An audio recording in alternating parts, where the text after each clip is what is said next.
નર્મદા જિલ્લામાં એક બાજુ આધાર સેવા કેન્દ્રના સર્વર ઠપ છે, કેન્દ્ર બંધ છે. એક બાજુ આયુષ્માન કાર્ડ હોય, રેશન કાર્ડ કઢાવવા માટેના સર્વરો બંધ છે, ઓફિસો બંધ છે.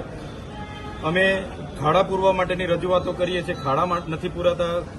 પ્રધાનમંત્રી આવાસ યોજનાના ઘણા લોકો પેન્ડિંગ છે. નલ સે જલમાં પાણી નથી આવતા. યુવાનો બેરોજગાર છે. અહીંયા શિક્ષકોની ભરતી આ વહીવટી તંત્ર દ્વારા કરવામાં નથી આવતી. અને છેલ્લા 3 દિવસથી 9 તારીખથી લઈને નર્મદા જિલ્લા વહીવટી તંત્ર દ્વારા બીજેપી સભ્ય અભિયાનમાં જોડાવા માટેની ઝુંબેશના રૂપે કામગીરી ચાલે છે. અમે ગઈકાલે 17 જણને ગામડાઓમાં રોક્યા. એમના આઈડી કાર્ડ જોયા તો ટીડીઓ શ્રીએ જાતે બીજેપી સદસ્યના એક કર્મચારીના કાર્ડ બનાવ્યા, એમના પરથી ઓટીપી લઈને એમની નોંધણી કરી. તો દરેક જિલ્લાઓમાં હવે ભાજપના કાર્યકરોને લોકો ઉભા નથી રાખતા, એટલે હવે કર્મચારીઓને ટાર્ગેટ આપવામાં આવ્યો છે. અમારે ડેડિયાપાડાની વાત કરું, મનરેગાને 13,000નો ટાર્ગેટ છે, તલાટીઓને નાના સેજાવાળાને 500 અને મોટા સેજાવાળાને 800નો ટાર્ગેટ છે. એવી રીતના ડીઆરડીના તમામ કર્મચારીઓ છેલ્લા 3 દિવસથી સભ્ય નોંધણીની કામગીરી ઝુંબેશના રૂપે કરે છે. એના પુરાવા અમે આજે ડીડીઓ શ્રી, કલેક્ટર શ્રી અને એસપી શ્રીને આપ્યા છે. જો આ લોકો પર કાર્યવાહી નહીં કરવામાં આવશે તો આવનાર દિવસોમાં મોટું આંદોલન થશે. પ્રશ્ન અહીંયા એ ઉપસ્થિત થાય છે, શું નર્મદા જિલ્લા વહીવટી તંત્રનો પગાર શું ભાજપની કમલમ ઓફિસોમાંથી આવે છે? તો કેમ આ ઝુંબેશના રૂપે આટલા બધા કર્મચારીઓ ગામડાઓમાં સભ્ય નોંધણી માટે નીકળી પડ્યા છે? તો એની રજૂઆત માટે આજે અમે આવ્યા હતા.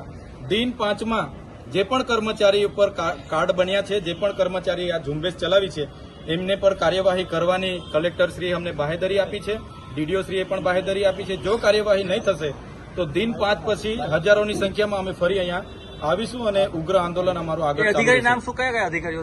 ટીડીઓશ્રીએ સોમવારે 9 તારીખે મિટિંગો લીધી, ડેડિયાપાડા, સાગબારા તમામ ટીડીઓએ, અને એમણે કીધું કે ડીડીઓશ્રીની સૂચના છે. અમે પોતે પૂછ્યું, ડીડીઓશ્રીની સૂચના છે, અને ટાર્ગેટો આપ્યા, લક્ષ્યાંક આપ્યો, અને ઝુંબેશના રૂપે કામગીરી ચાલે છે.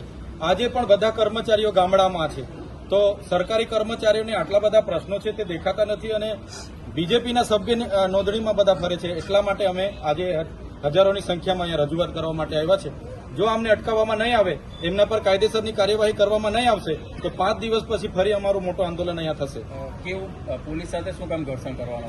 અમે અત્યાર સુધીના જેટલા પણ આંદોલનો કર્યા છે, એક પણ સરકારે કે ખાનગી મિલકતને રૂપિયાનું પણ અમે નુકસાન નથી કરતા.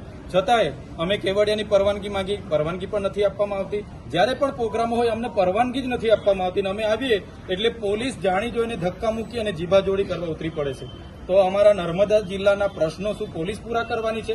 પોલીસને અમે કીધું, તમે જે 2 નંબરના દંડ ઉઘરાવો છો મજૂરિયા લોકો પર, એ બંધ થવું જોઈએ.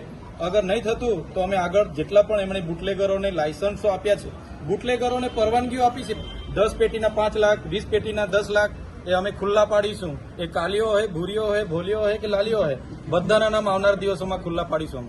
અમે તમે કહી રહ્યા છો કે નર્મદા જિલ્લામાં ખુલ્લેઆમ દારૂ વેચાય છે. બિલકુલ દારૂબંધીનો અમલવારી બિલકુલ નથી થતી. કેટલી વાર અમારે ધરણા પર બેઠવું પડ્યું દારૂના માટે. અહીંયા આઈજી સાહેબનું ઇન્સ્પેક્શન હતું, ત્યાં પણ અમે કીધું, છતાં પણ કોઈ નિરાકરણ નથી. એટલે પોલીસને અમારી વિનંતી છે કે પોલીસ હોય કે તલાટીથી લઈને કલેક્ટર કે અમારા જેવા ધારાસભ્ય, આપણે બધા પ્રજાના નોકર છે. પ્રજાના પરસેવાના ટેક્સના પૈસે આપણને પગાર મળે છે. આપણે ક્યારેય પ્રજા પર માલિક નહીં બનવાનું. બધા સાહેબગીરી કરવા લાગેલા છે. એટલા માટે જ આજે અમારે ઉગ્ર સ્વરૂપે રજૂઆત કરવી પડી છે. આ બાબતની એસપીને રજૂઆત કરવામાં આવી છે. આ બાબતની આજે એસપી સાહેબ સાથે રજૂઆત કરી છે. આવનાર દિવસોમાં કેટલાક ચેકપોસ્ટો આરટીઓ દ્વારા અને પોલીસ દ્વારા ઉભા કરવામાં આવ્યા છે, એની પણ અમે તપાસ કરીશું. અને કેટલો દંડ છેલ્લા વર્ષમાં આજની સ્થિતિએ કેટલો દંડ એમણે ઉઘરાવ્યો છે, કયા પ્રકારના વાહનો પર, એ પણ અમે માહિતી માંગીશું. આજે કાચ તૂટી ગયો છે, ધક્કામુક્કીનું નુકસાન પહોંચ્યું છે, એટલે આ બધું શું કહેશો?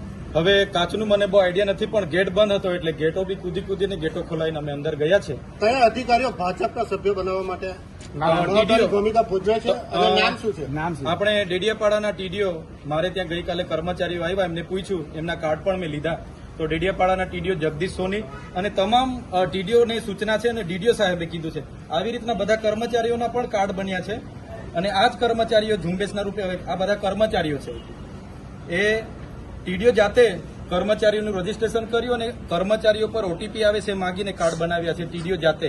આ તમામ હજુ ઘણા છે, આ બધા કર્મચારીઓ છે.